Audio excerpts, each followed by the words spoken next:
out what, Yep. make sure I understand, or we understand who would download what types of docs when. So basically, how we've been talking about it is because once our users create, our sellers, right, create the document or create the workflow and go into review and want to edit it, there's not enough capabilities for them to edit it. So instead, right now, our shared services team or Shauna or Christine have to download it themselves, then get it to them, and then they can make the edits. We want to give our sellers the ability, as soon as they create it, to be able to download it, because they really are wanting to get in there and make some edits, and it's just too much, an extra step that's holding everything up that they can't do it. We don't love it because it's really not our policy, but we have to do it at least for now. Yeah, I'm going to share my screen real quickly. It's a very simple change, to be clear. This was something we talked about a few times during the course of the implementation and like what made the most sense for everybody. So basically the way it's set up right now, I don't know if you can see this one, we'll zoom in just a little bit. Are you paying attention to this too? Okay. Within Workflow Designer, when you go to the review step and click on settings here, okay, you have a number of permissions that you can set on who can do what when. What we landed on basically when we built these was everybody, out of the box, everybody can do all these things at any given point. If you're in the workflow, you can do these things. okay. But what we landed was essentially we were going to, as far as downloads go, we were going to let workflow management folks, which is like administrators, they can always download. That's just kind of an out-of-the-box thing to help if you get stuck. And that's what we're utilizing now, I think. Download. Yeah. And everybody else, like the sellers, they were restricted and couldn't download until you got certain approvals. Exactly. Approvals. So flipping that back to what you're describing is actually super simple, because you would come in here, you would hit basic to just let everybody in the workflow get the doc. Problem solved. But to Allison's point in the chat, that would be something you'd want to go through BT with at this point. So BT needs to do this, our BT team, but that's very easy for them to do. Okay, that's awesome. Yeah. So what Ed just walked through, Ben, is a perfect example of what you would want to detail in your request to the BT group. So like we want to change this from group download to basic download on this workflow. Cool. And when you say this workflow, you mean all workflows? Yeah, whichever workflow want to make change to, you would want to tell them obviously which workflow configuration you need the change made in. Yeah. Okay. Good. Hey Ed, could you scroll up a little bit? I was just going to say one thing real quickly. At this point, of course, it won't be all workflows anymore, because we do have things beyond SOW, change order, and suite at this point. We're working on PSAs and DAs. Oh, okay, yeah. You just want to make sure you say SOW, change order, suite, that kind of thing. Okay, thank you. Yes, well, somebody asked me to scroll up, but I didn't get who it was. No, it's me, Luan. So you go under review. Okay, I see. Yeah, review, settings, and the document. These controls here. All the documents, okay. Yep. You can also change separately for PDF if you care. Sometimes people do. Sharing is controlled here as well. So, yeah. That's great. I'm pleasantly surprised. Go,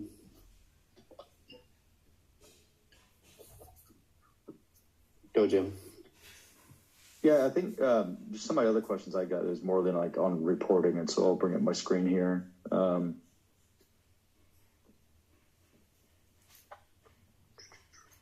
One second.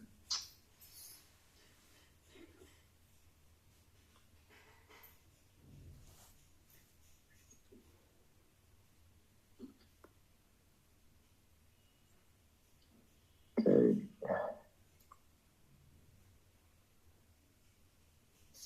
So we've got like this number of workflows approved by each approver.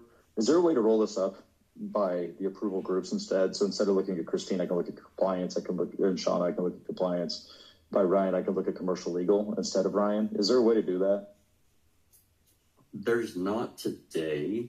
This was something Spencer had asked about a while back, and I think Nicole and I discussed at one point too. We do not currently have a group by group, as it were, way to set up these charts. there are, of course, some complexities in that, right? Because people are sometimes in more than one group, and how do you figure out which is which? So what we would like to have, what you would like to have, I think, is to have a group by role. Like, how often did we have workflows that had the legal role or the rev rec role approving? Is that what you're getting at? Yes. Yeah. We've got a feature request in for that. I don't have any idea, of course, what the status is on that in terms of timeline. Not of course, but I don't on that one. If it's in the plan or not, I just don't know. I will make sure to mention it because I do participate in those meetings and surfacing some of that. So I'll make sure to mention this one as an area where we could get some wins for your. Yeah, go ahead. Sorry. Oh, so yeah, because otherwise it's not really useful, right? Because it's like when we've got this many approvers, it's not going to be. Yeah, it's useful for like coaching purposes if you want to like compare how quickly Ryan's turning things around versus Francesca or something. But when you want to look at, the length of time, it takes for commercial legal in general, like we can't use this and generate any sort of SLAs or communicate out SLAs or look at bottlenecks inside the approval process as is. So it's just not. Sorry, Ryan, I had it flipped. Yeah, of course, Francesca is slower than you are. Yeah, I just want to tell her that.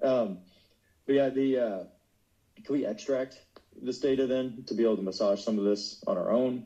Yeah, that was what I was going to get at there. If you were to go to the dashboard, and you could actually just click on this if you wanted, like on the. Oops, sorry. Just go back. Sorry, click on your bottom next to last chart there, the one we were on a second ago. Second from the bottom there, number of workflows. Yeah. If you kind of mouse over the middle of that, you should, like middle of the thing there. I misspoke. I think you may have to be over one of the individual bars.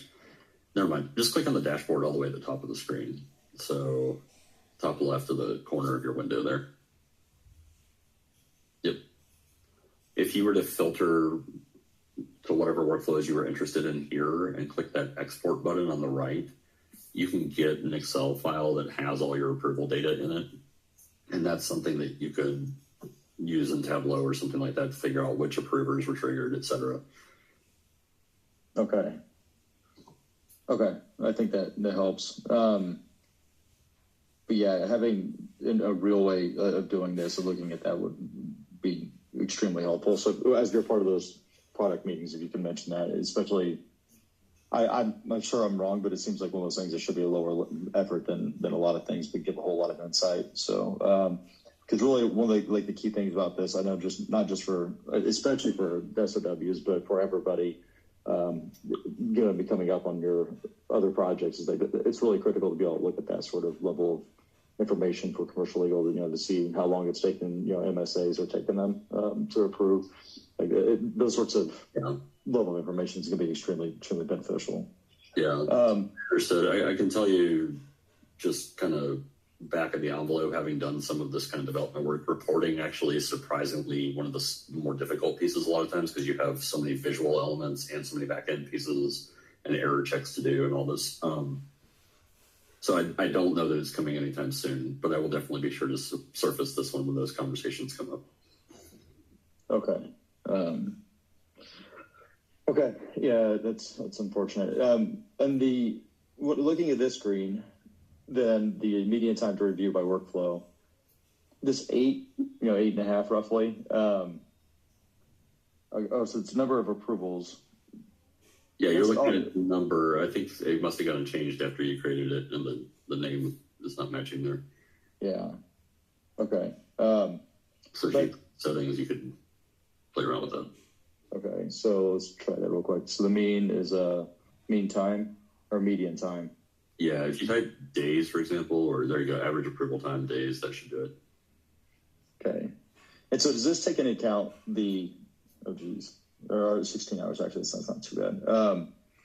So is this the total time for the entire SOW, or is this taking into account like one approval flow? And so if I'm on version 23 and I get version 23 all the way completed, and it took me 16 hours on average, or is it looking at on version 23, I went through approvals, and on version 26, I went through approvals, and on version 32, when we finally got it signed, that also went through approvals. And then it's taking the sum of those 3 separate approvals I did on one SOW into account here. Do you know, does that make sense?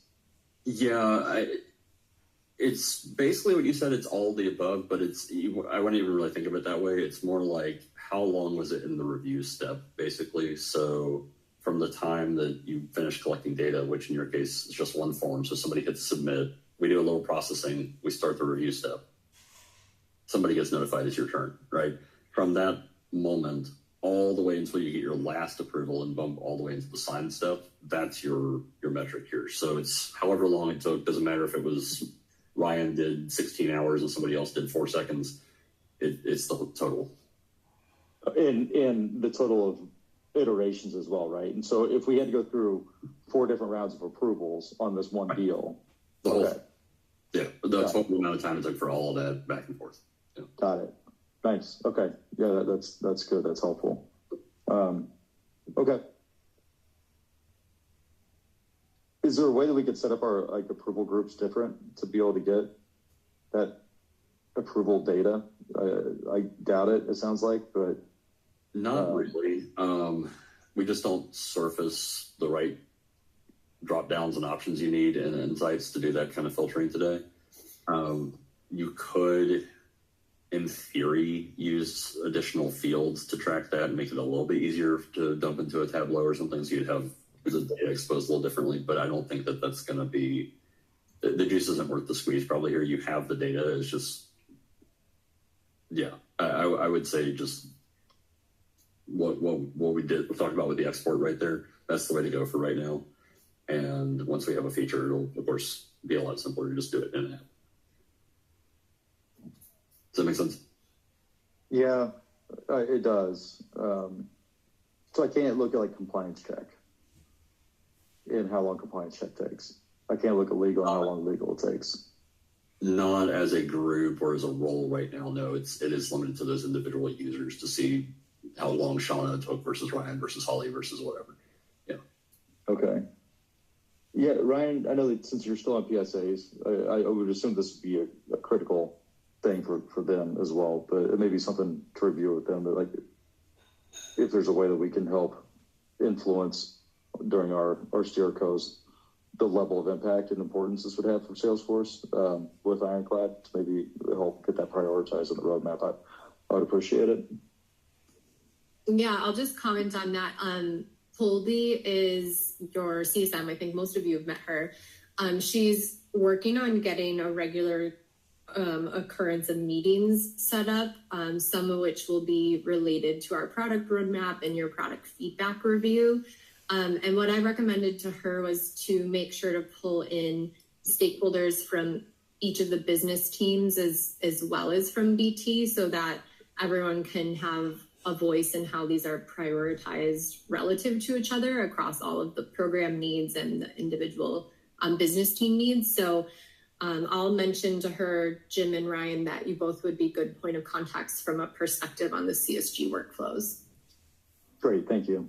Yeah, thanks, Allison. And I did mention this to Erica and Andrea on my side, the legal side, in terms of making sure we're looking at these things and prioritizing as a whole entire program. So yeah. Obviously, there's lots of things bubbling up as we get in deep with all the different teams. So it's in Salesforce's best interest to prioritize those things. It'll help get more leverage for us internally to get some focus on your really top priority items. Definitely.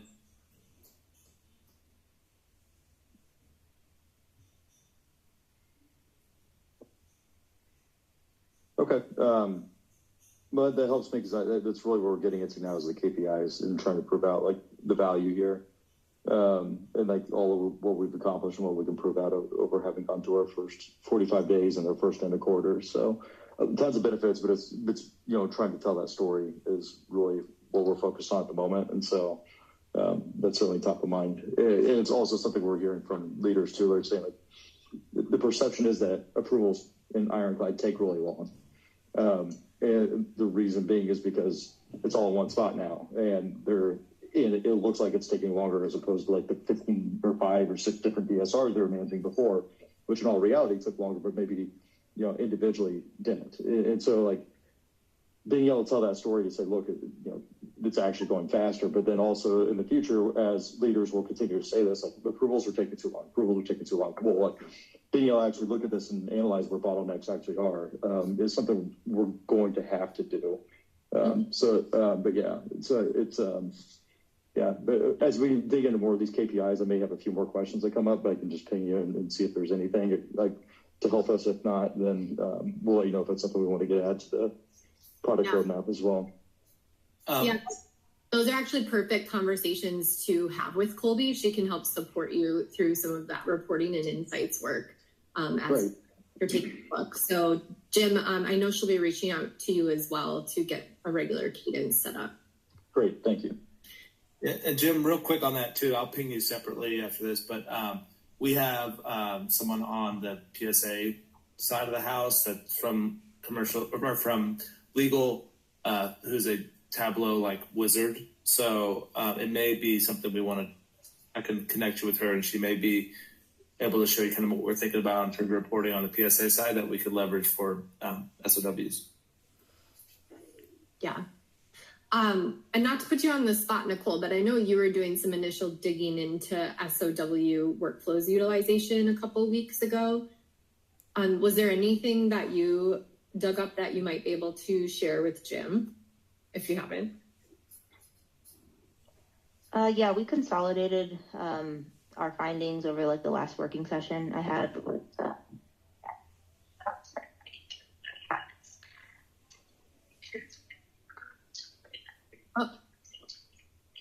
Nicole, we can't hear you. Your internet is really garbled. How about now? Is that better? Yeah, now we can. Okay, I was saying after the last working session I had with you and Ed, I was able to consolidate majority of the information and put it into a slide. I can share that with you, Jim, as well as using some like Salesforce reporting to help use that with like some of the limitations that I saw in Ironclad. Yeah, I can share it with you as well, Holly. Thanks, Nicole.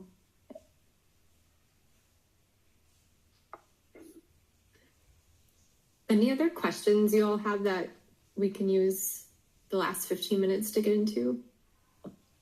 We definitely want to make sure you're feeling comfortable. I know we're closing out with the phase 1 implementation, but that doesn't mean that we just poof and go away. You'll have other support resources available to you that can help dig into these things and help you make these enhancements and get to more of a steady state. Yeah, thank you so much for that. And really, I think it's been helpful as we compile this feedback and what I seen earlier. And so it's helping us get our heads wrapped around what steady state really looks like and what we need to do to get there. And so I think all of us are feeling more comfortable with what we do in the app, and it's going to get more comfortable as we start to actually use and go through that. Like Nicole's team helped us get through our first template update, and get that published last night. So thank you, Noah. Thank you, Nicole and team. So that's good. I think it's a lot of just trying to grow and learn all the new processes and how we navigate everything. And so it's a learning curve, but I think we're feeling better about it now. And it's just starting to chip away at those items I sent you to get to steady state, whether that's on our own or that's with some additional help. We'll see. But it's I think we're all feeling cautiously better about it. So thank you, everybody. Yeah. The only other question I have is, and you mentioned it earlier, Allison, is Colby, right? I haven't met her, been introduced to her, or maybe I don't know if I missed a meeting, but I haven't been introduced to her, talked to her, or anything. Jim, have you? We actually have a meeting that she'll be on today. Okay, she'll be on that one. All right. So I think we may. But I'm really looking because I know that's part of the plan, right? And I want to get a cadence of meetings on the calendar with her because I think that's going to help this transition along for everybody. So 100%. Colby's joining our closeout call today, so we can make that warm introduction to you all. She's also been spending a lot of time with Ed, Katie, Dennis, and I, kind of coming up to speed on what was built and what open areas you all still had on the top of your minds for improvements. So she'll be on the call today, as well as our support team, and they'll walk you through kind of the support process for more product issues or how-to questions. Great. I've been involved with some client partners before and other third-party tools, and it's been a productive relationship. So I'm looking forward to this being the same. So yeah, cool.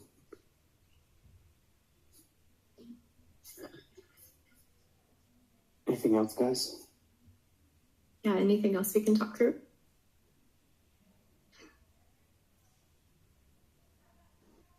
Nope. Just thank you again. Yeah. I think everything else we have is more geared towards later on tonight. So I think we're good. Yeah. Okay. Well, we'll talk in a bit and go through the closeout materials. Ed, Katie, and Dennis have prepared a very thorough closing memo, which has all of the documentation of your workflows and how they were built. So that will be an immensely useful tool after looking at some of these enhancements. So we'll walk you through that more in detail in a bit here, and hopefully that will put you in an even more comfortable position as we transition off. All right, well, we'll talk to you in a bit. Thanks for the time, everyone. All right, thank you. Bye. Yes.